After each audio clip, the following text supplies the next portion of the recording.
네, 다음 달부터 부모가 자녀를 학대하는 등 친권을 부당하게 행사하는 경우에 친권 행사를 제한할 수 있게 됩니다. 네, 아마 여러분도 기억하실 겁니다. 울산 계모와 칠곡 계모 사건 등 잔인하게 자행된 수많은 아동 학대 사건이 알려지면서 우리 국민들을 충격에 빠뜨리기도 했었죠.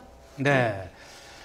이번 민법 개정안으로 이 학대로 고통을 받던 아동들 효과적으로 보호할 수 있을지 귀추가 주목되는데요. 관련 내용 자세히 짚어보도록 하겠습니다. 자, 임 변호사님. 네.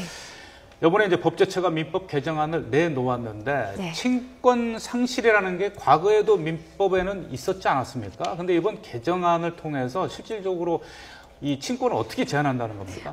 우선 미성년자의 친권은 부모가 일반적으로 갖고 있죠. 친권의 내용부터 보면 네. 이 친권자는 이 미성년자를 보호하고 교양할 권리 의무가 있고요.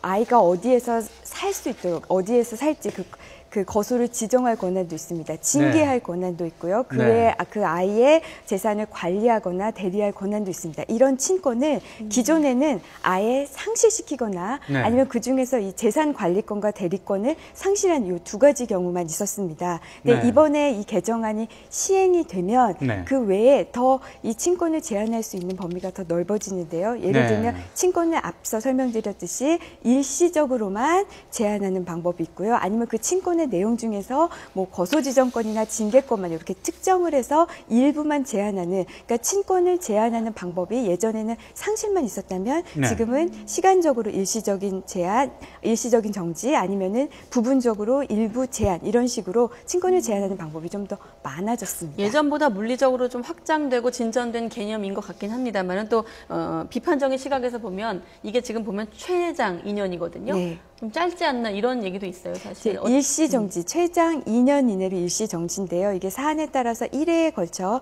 2년 더 연장할 수는 있습니다. 근데 많은 분들이 이 기사를 접하시고 아니 그렇게 심한 학대와 뭐 이런 심한 폭력을 한 사람을 왜 완전히 박탈을 해야지 왜 일시적으로만 정지를 시키느냐 하시는데 앞서 말씀드린 친권 상실도 여전히 있습니다. 정도가 심한 어떤 폭력이 있는 경우에는 친권을 아예 상실시키고요. 예전에는 그보다 좀 덜한 경우에는 친권을 상실시킬 수가 없었습니다. 친권 상실은 좀 요건이 엄격했거든요. 이런 경우에는 친권이 그냥 살아 있었는데 이번에 오히려 법이 시행됨으로써 이런 친권, 약간 정도가 약한 폭력의 경우에 친권을 일시에 정지시킨다든지 아니면 범위를 제한해서 이제 정지시킨다든지 이런 식으로 친권을 더 오히려 아동을 더 보호할 수 있는 그런 법안이 됐다고 생각하시면 될 것 같습니다. 네.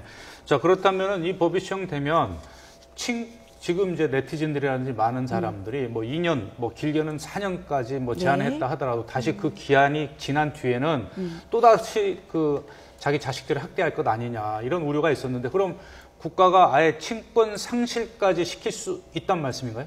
네, 지금 현행 법으로도 정도가 심한 폭력에 대해서는 친권 상실이 가능합니다. 만약에 일시적으로 친권을 정지시켰는데 4년이 지난 이후에도 계속해서 그런 폭력 그 위험이 있다고 한다면은 이거는 또 친권 상실 사유가 되기 때문에 그때는 이제 친권 상실로 이제 그 아동을 보호할 수 있을 것으로 보입니다. 친권 상실을 할 수 있느냐 그 여부를 누군가가 신청을 해야 되는 것 아니에요? 네, 친권 상실 청구는요. 예전에는 이 자녀의 친족과 검사가 법원에다 신청을 했었는데요. 법이 바뀌어서 이제 아이가 스스로 신청을 할 수도 있고요. 지방자치장이 단체장이 신청을 할 수도 있습니다. 네, 시간이 많이 남아있지 않는데 사실 뭐 칠곡 계모 사건도 있었지만 보면은 설문조사 결과를 봤더니 그 통계 조사 결과를 봤더니 부모가 80%였어요. 가해자, 아동학대 가해자의 80%가 부모였는데 이렇게 부모가 아동을 학대하는 사례가 증가하고 있습니다. 좀 해법 마련에 나서야 되지 않을까 이런 생각이 드는데요. 그런 해법의 일환으로 지금 이런 민법 개정안도 시행되는 걸 텐데요. 근데 사실 이번 이 민법 시행안, 그러니까 친권을 제한하는 것만으로